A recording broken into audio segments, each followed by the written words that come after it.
আসসালামু আলাইকুম। আপনারা সবাই কেমন আছেন? এই যে দেখুন আমি আপনাদের সাথে আজকে এই যে দেখুন মুরগির গিলা, গলা এই যে এগুলো দিয়ে মুরগির হাত পা অনেকে খেতে চান না। এটা দিয়ে আমি একদম পাতাকপি ভাজি করেছি। সেই রেসিপিটা আমি আপনাদের সাথে শেয়ার করতে চাই। আপনারা যদি এই রেসিপিটি দেখে আমার মতন রান্না করতে চান তাহলে আমার পুরো ভিডিওটি দেখতে হবে। আমি কীভাবে এই পাতাকপি দিয়ে এই মুরগির হাত পা গিলা গলা রান্না করেছি তাহলে বুঝতে পারবেন এই রেসিপিটি রান্না করে একবার ট্রাই করে খেয়ে দেখবেন, এত মজা হয়। আমার ভিডিওটি ভালো লাগলে আমার একটা লাইক দিয়ে আমার চ্যানেলটি সাবস্ক্রাইব করে দেবেন। আজকে আমি আপনাদের সাথে যে পাতাকপিটা এরকম চিকন করে কেটে নিয়েছি, পাতাকপির সাথে আমি পেঁয়াজের ফুল দিয়েছি। এই যে মুরগির আপনারা অনেকে গিলা বা হাত পা খেতে চান না, এটা দিয়ে আমি পাতাকপিটা কীভাবে ভাজি করবো সেই রেসিপিটা আমি আপনাদের সাথে আজকে শেয়ার করবো।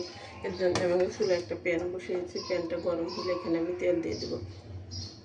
যখন কড়াইটা গরম হবে আমি তেল দিয়ে দিয়েছি, আমার তেলটা গরম হয়ে গেছে। এখন আমি যে কতগুলো পেঁয়াজ কেটে নিয়েছি, পেঁয়াজটা দিয়ে দেবো। পেঁয়াজটা বাদামি কালার হলে পেঁয়াজটা যখন বাদামি কালার হয়ে যাবে তখন আমি এমন চামচ দিয়ে 2 চামচ আদা রসুন বাটা দিয়ে দিলাম। আদা রসুন বাটাটা আমি তেলের মধ্যে একটু ভালো করে ভেজে নেব। সাথে এখানে আমি দারচিনি, তেজপাতা, এলাচ নিয়েছি, এটা আমি দিয়ে দিলাম।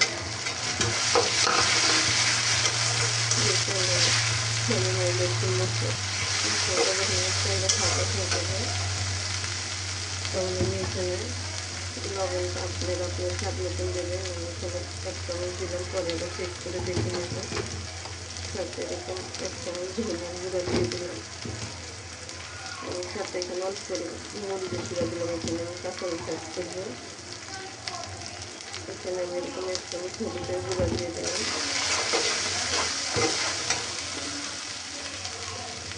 সাথে একটু আমি এটা কাঁচা জিরার গুঁড়া দিয়ে দিলাম।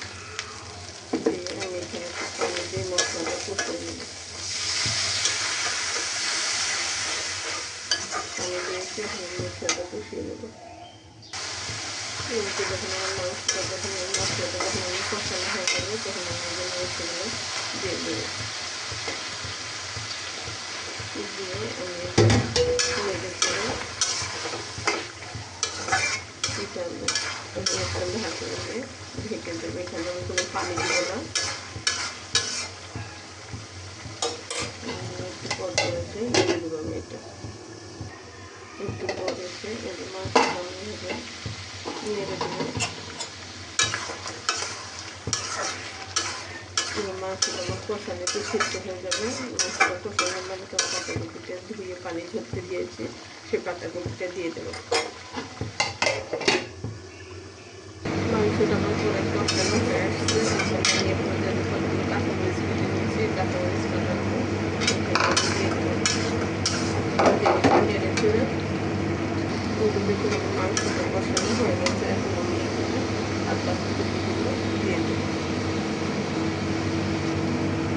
এই যে দেখুন আমার সবগুলো পাতাকপি দিয়েছে। আমি এখন এই ঢাকনাটা ঢেকে দেবো। ঢেকে দিলে ভাপে আমার পাতাকপিটা কমে যাবে। এখানে আর কোনো আমি পানি অ্যাড করবো না। ঢাকনাটা খুলে আমি নেড়ে দেবো। এই যে দেখুন আমার পাতাকপি থেকে কতটা পানি উঠেছে। আমি আর পাতাকপিটা ঢেকে দেবো না, এটা ভেবে নেড়ে আস্তে করে ঢাকনাটা খুলে আমি একটু পর নেড়ে নেড়ে আমি পাতাকপিটা এখন রান্না করবো। নাড়তে নাড়তে আমার পাতাকপিটা একবারে কমে যাবে।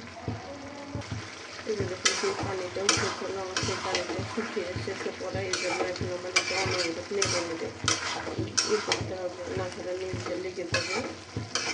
এভাবে বারে বারে নাড়া দিতে হবে।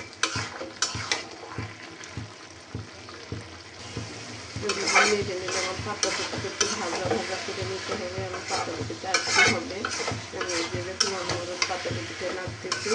এভাবে নাড়তে হবে, না হলে নিচে লেগে যাবে আর একটু ভাজা ভাজা হবে না পাতাকপিটা। এই যে দেখুন আমার পাতাকপিটা কত সুন্দর হয়ে গেছে। এরকম পাতাকপিটা চুলা থেকে নামিয়ে নেব। যখন আমার পাতাকপিটা অনেক তেল দিয়ে দিতে হবে তখন বুঝবেন যে আপনাদের এটা ভাজা ভাজা হয়ে গেছে। আমি যে তেল বেরিয়ে গেছে আমি এগুলোকে চুলায় থেকে নামিয়ে নেব। দেখুন আমি পাতাকপিটা চুলা থেকে নামিয়ে নিয়েছি। এই যে দেখুন আমার পাতাকপিটা কত সুন্দর হয়েছে। আপনারা যদি একবার এই রেসিপিটা রান্না করে খান তাহলে বুঝতে পারবেন এই পাতাকপিতে এই মুরগির হাত বা গলাগুলো কত মজা লাগে খেতে। এই যে ধরুন পাতাকপিটা আমি সম্পূর্ণটা বেড়ে নিয়েছি। আপনারা একবার হলেও ওই রেসিপিটা ট্রাই করে দেখবেন। আর আমার ভিডিওটি যদি ভালো লাগে আমাকে একটা লাইক দিয়ে আমার চ্যানেলটি সাবস্ক্রাইব করে দেবেন।